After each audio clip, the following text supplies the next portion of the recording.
بسم الله الرحمن الرحيم. اللهم إني أسألك برحمتك التي وسعت كل شيء وبقوتك التي قهرت بها كل شيء وخضع لها كل شيء وذل لها كل شيء وبجبروتك التي غلبت بها كل شيء وبعزتك التي لا يقوم لها شيء وبعظمتك التي ملأت كل شيء وبسلطانك الذي على كل شيء وبوجهك الباقي بعد فناء كل شيء وبأسمائك التي ملأت أركان كل شيء وبعلمك الذي أحاط بكل شيء وبنور وجهك الذي أضاء له كل شيء. يا نور يا قدوس يا نور يا نور يا قدوس يا نور يا أول الأولين ويا آخر الآخرين. اللهم اغفر لي الذنوب التي تهتك العصام. اللهم اغفر لي الذنوب التي تنزل النقام. اللهم اغفر لي الذنوب التي تغير النعم. اللهم اغفر لي الذنوب التي تحبس الدعاء. اللهم اغفر لي الذنوب التي تنزل البلاء. اللهم اغفر لي كل ذنب أذنبته وكل خطيئة أخطأتها. اللهم إني أتقرب إليك بذكرك وأستشفع بك إلى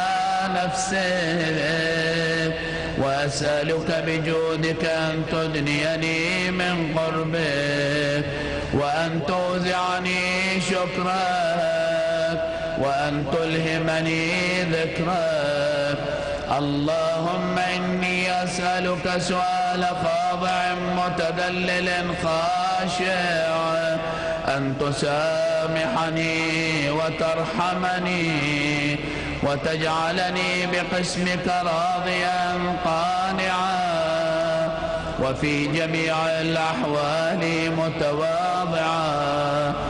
اللهم وأسألك سؤال من اشتدت فاقته وأنزل بك عند الشدائد حاجته وعظم فيما عندك رغبته. اللهم عظم سلطانك وعلى مكانك وخفي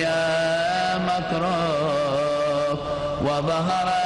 أمرك وغلب قهرك وجرت قدرتك ولا يمكن الفرار من حكومتك. اللهم لا أجد لذنوبي غافرا ولا لقبائحي ساترا ولا لشيء من عملي القبيح بالحسن مبدلا غيرك. لا إله إلا أنت سبحانك وبحمدك ظلمت نفسي ظلمت ظلمت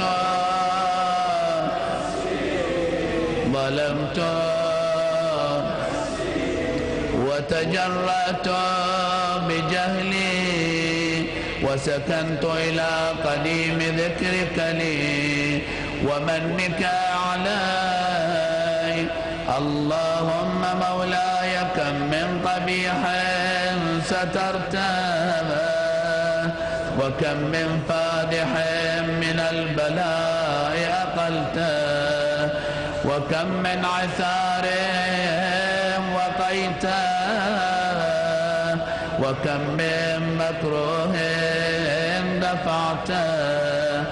وكم من ثناء جميل لست أهلا له نشرته. اللهم عظم بلائي وأفرط بي سوء حالي وقصرت بي أعمالي وقعدت بي أغلالي وحبسني عن نفعي بعد آمالي وخدعتني الدنيا بغرورها ونفسي بجنايتها ومطالي يا سيدي فأسألك بعزتك ألا يحجب عنك دعائي سوء عملي وفعالي ولا تفضحني بخفي ما اطلعت عليه من سري ولا تعاجلني بالعقوبة على ما عملته في خلواتي من سوء فعلي وإساءتي ودوام تفريطي وجهالتي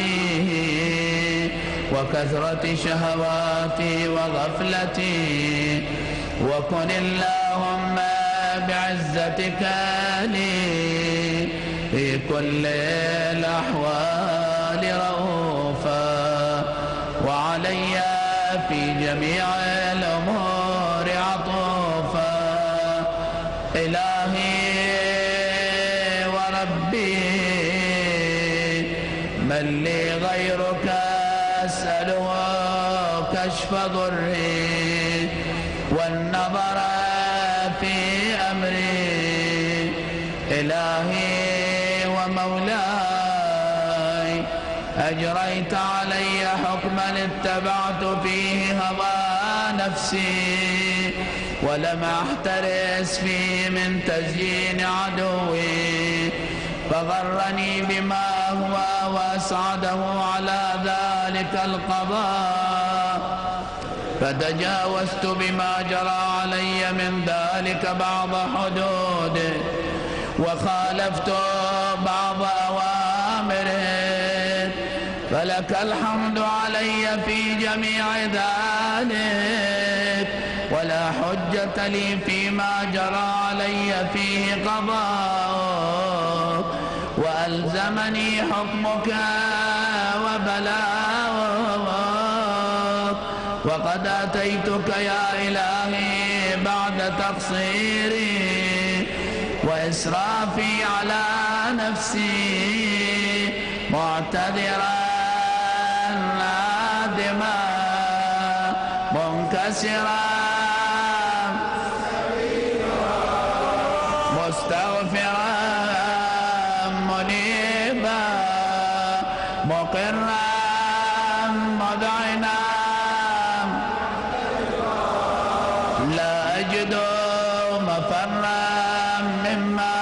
كان مني ولا مفزعا أتوجه إليه في أمري غير قبولك عذري وإدخالك إياي في سعة رحمتك.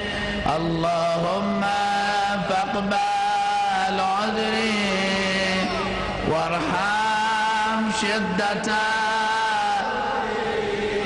وفكني من شد وثاقي يا رب ارحم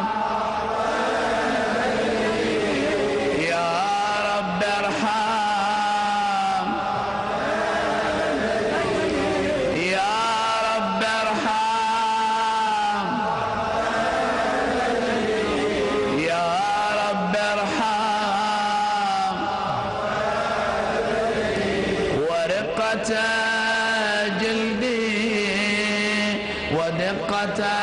عظمي يا من بدأ خلقي وذكري وتربيتي وبري وتغذيتي هبني لابتداء كرمك وسالف برك بي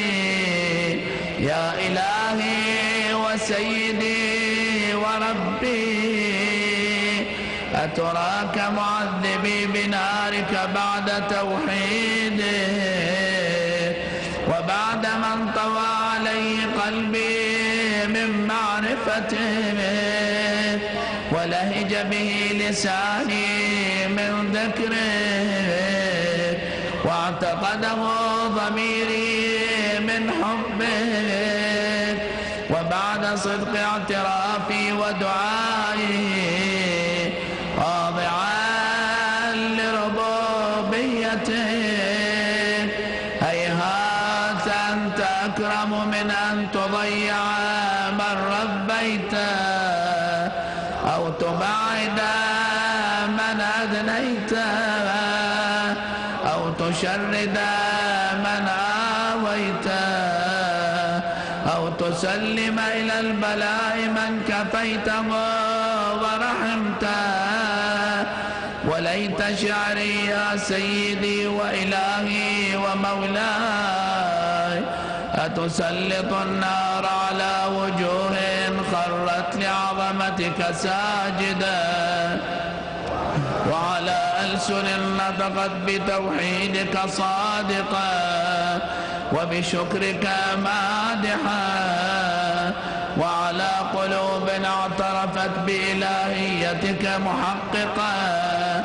وعلى ضمائر حوت من العلم بك حتى صارت خاشعة وعلى جوارح سعت إلى أوطان تعبدك طائعة وأشارت باستغفارك مذعنا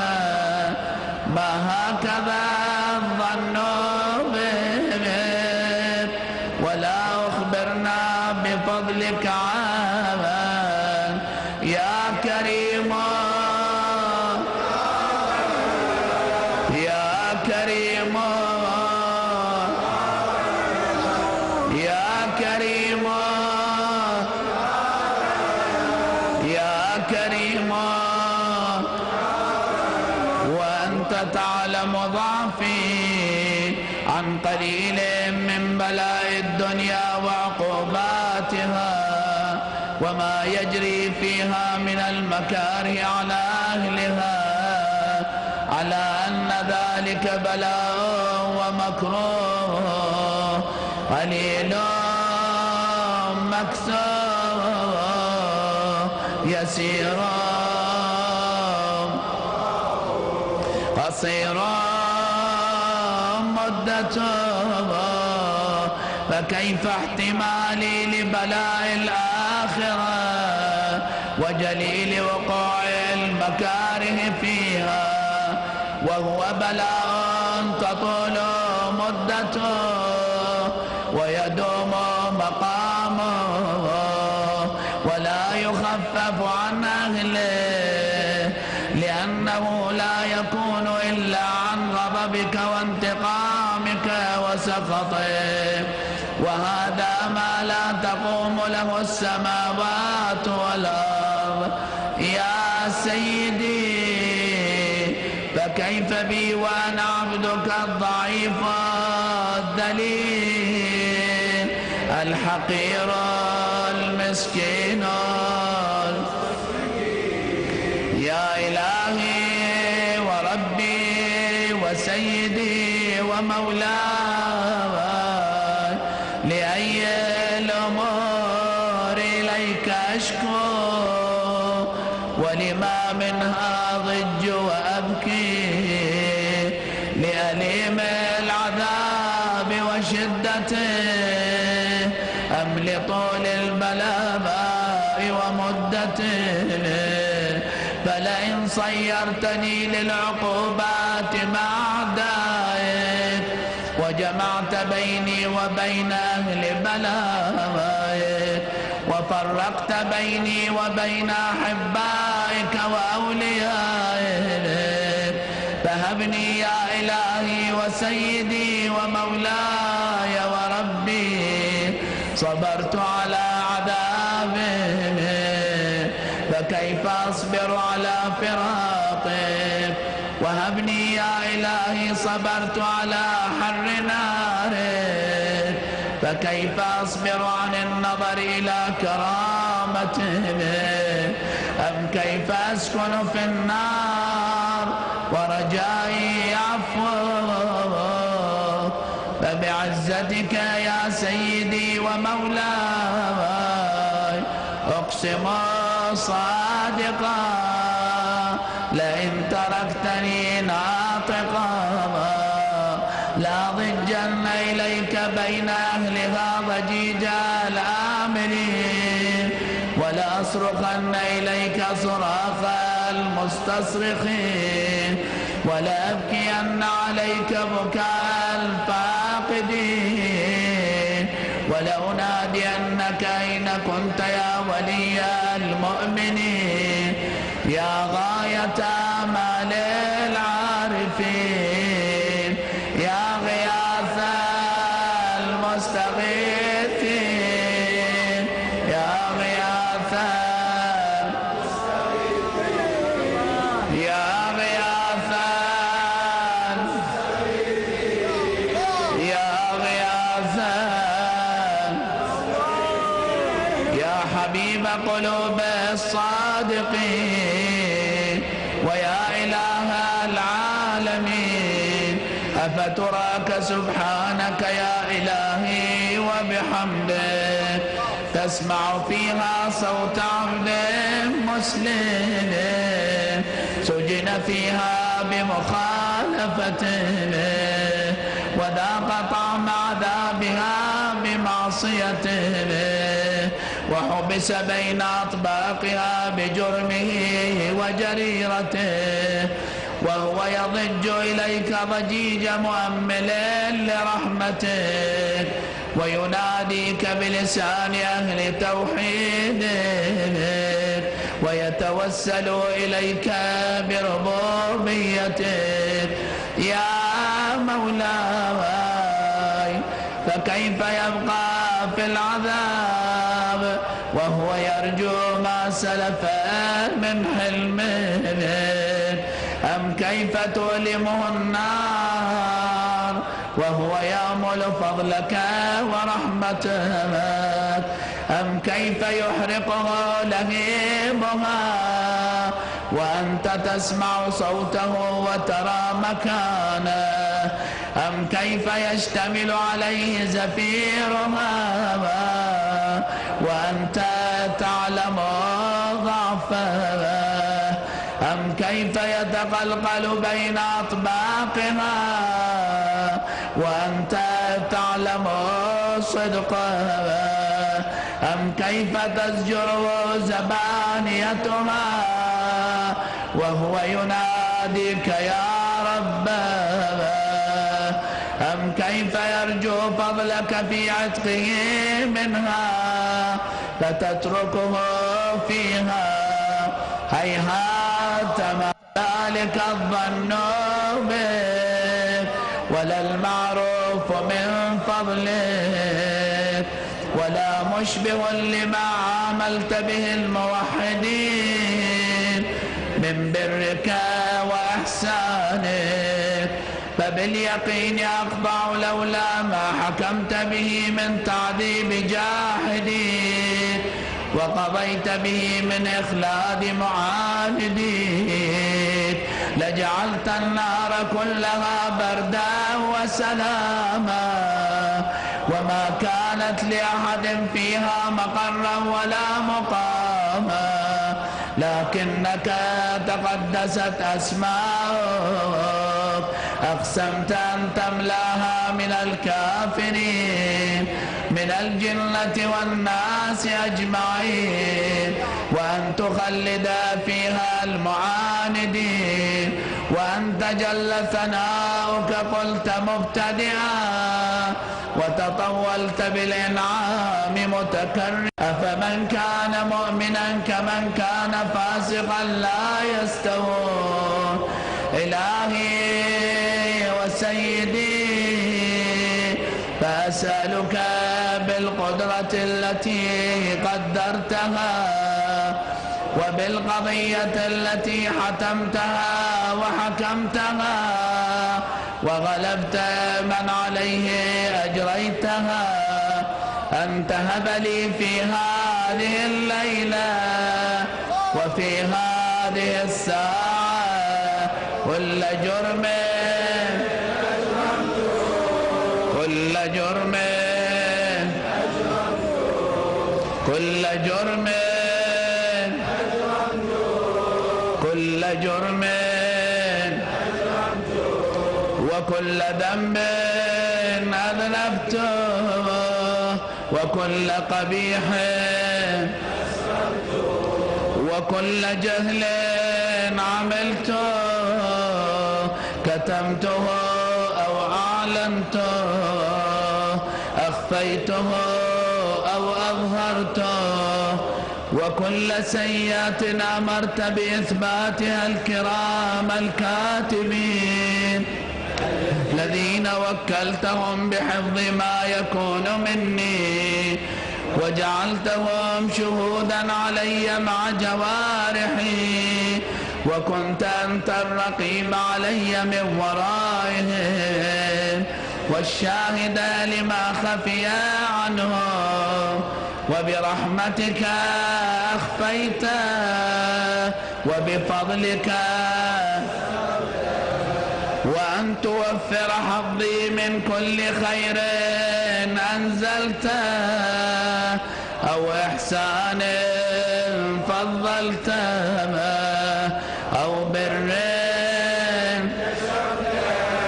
أو رزق بسطت أو ذنب تغفره أو خطأ يا ربي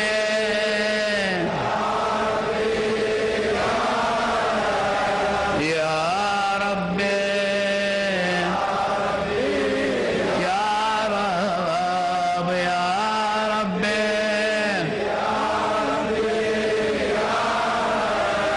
يا ربي يا إلهي وسيدي ومولاي ومالك رقي يا من بيده ناصيتي يا عليما بضري ومسكنتي يا خبيرا بفقري وفاقتي يا ربي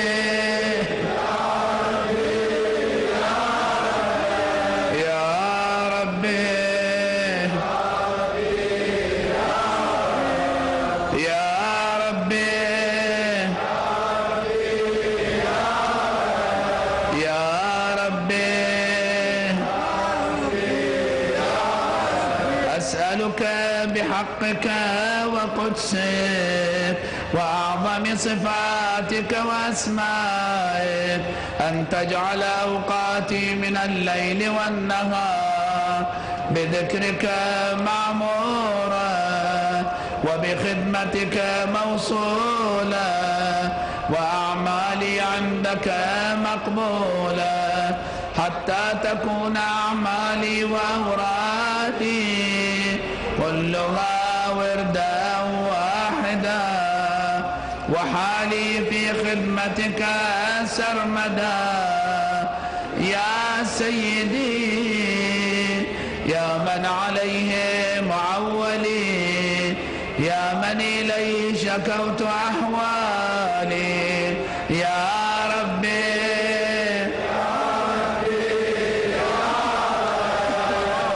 يا ربي يا ربي يا ربي قو على خدمتك جوارحي واجدد على العزيمة جوانحي، وهب لي الجد في خشيتك والدوام في الاتصال بخدمتك، حتى أسرح إليك في ميادين السابقين، وأسرع إليك في البارزين، وأشتاق إلى قربك في المشتاقين، وأدنو منك دنو المخلصين، وأخافك مخافة الموقنين، وأجتمع في جوارك مع المؤمنين. اللهم ومن أرادني بسوء فأره، ومن كادني واجعلني من أحسن عبيدك نصيبا عندك، وأقربهم منزلة منك، وأخصهم زلفة لديك، فإنه لا ينال ذلك إلا بفضلك. وجد لي بجودك، واعطف علي بمجدك، واحفظني برحمتك، واجعل لساني بذكرك لهجا، وقلبي بحبك متيما، ومن علي بحسن إجابتك، وأقلني عثرتي واغفر، فإنك قضيت على عبادك بعبادتك، وأمرتهم بدعائك، وضمنت لهم الإجابة، فإليك يا رب نصبت وجهي، وإليك يا رب مددت يدي، فبعزتك استجب لي دعائي، وبلغني مناي، ولا تقطع من فضلك رجائي، واكفني شر الجن والإنس من أعدائي، يا سريع الرضا، يا سريع، يا سريع الرضا، يا سريع، اغفر لمن لا يملك إلا الدعاء، فإنك فعال لما تشاء، يا من اسمه دواء، يا من اسمه، يا من اسمه، يا من اسمه وذكره شفاء، وطاعته غنى، ارحم من رأس ماله الرجاء، وسلاحه البكاء، يا سابغ النعم، يا سابغ، يا سابغ، يا سابغ، يا دافع النقام، يا نور المستوحشين في الظلام، يا عالما لا يعلم، صل على محمد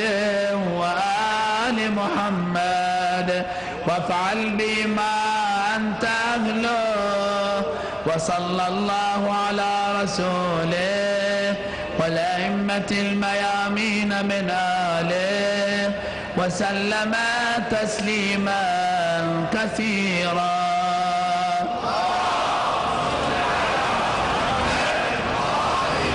بسم الله الرحمن الرحيم. أما يجيب المضطر إذا دعاه، أما يجيب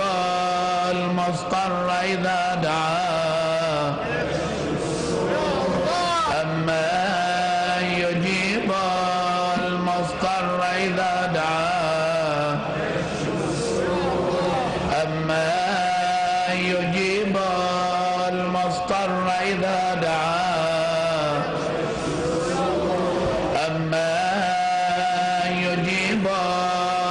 المضطر إذا دعاه. نسألك اللهم وندعوك باسمك العظيم الأعظم الأعز الأجل الأكرم يا الله يا الله يا الله يا الله يا الله يا الله يا الله يا الله يا الله يا الله يا أرحم الراحمين يا أرحم الراحمين يا أرحم يا أرحم الراحمين يا أرحم يا أرحم الراحمين يا أرحم الراحمين يا الله يا رحمن يا رحيم يا مقلب القلوب ثبت قلبي على دينك.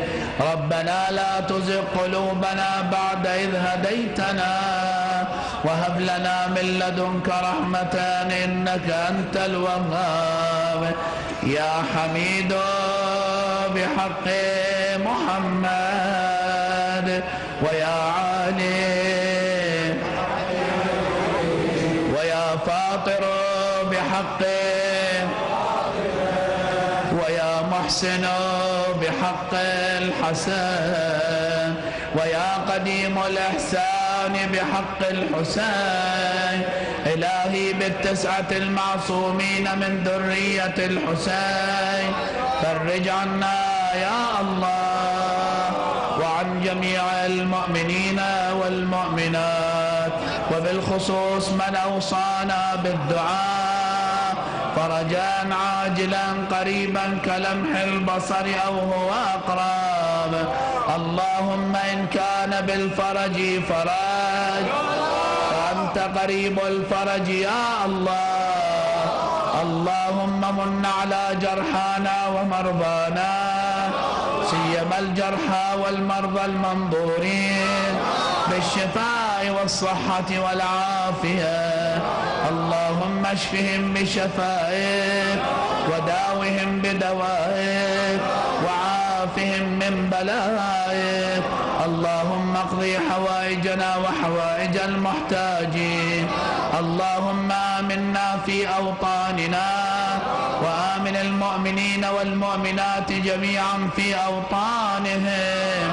اللهم اجعل ثارنا على من ظلمنا وانصرنا على من عادانا ولا تجعل مصيبتنا في ديننا ولا تجعل الدنيا أكبر همنا ولا مبلغ علمنا ولا تسلط علينا بذنوبنا من لا يخافك ولا يرحمنا. اللهم اشغل الظالمين بالظالمين وأخرجنا من بينهم سالمين. اللهم فرج عن المخطوفين والأسارى والمظلومين. اللهم فرج هم النازحين والمهجرين والمهاجرين وردهم إلى أوطانهم ومدنهم سالمين غانمين. اللهم عجل لوليك الفرج اللهم عجل لوليك الفرج والعافية والنصر واجعل فرجنا بفرجه. اللهم اجعلنا من أنصاره وأشياعه والذابين عنه والمستشهدين بين يديه في جملة أوليائه. اللهم طال الانتظار وشمت بنا الفجار وصعب علينا الانتصار. اللهم أرنا وجه وليك الميمون في حياتنا وبعد المنون. اللهم كن لوليك الحجة ابن الحسن صلواتك عليه وعلى آبائه في هذه وفي كل وليا وحافظا وقائدا ودليلا وعينا حتى تسكنه أرضك طوعا وتمتعه فيها طويلا، وهب لنا رأفته ورحمته ودعاه وخيره، واجعل صلاتنا به مقبولة يا الله، وذنوبنا به مغفورة، ودعانا به مستجابا، واجعل أرزاقنا به مبسوطة، وهمومنا به مكفية، وحوائجنا به مقضية برحمتك يا أرحم الراحمين. وصل اللهم على سيدنا ونبينا محمد وآله الطيبين الطاهرين.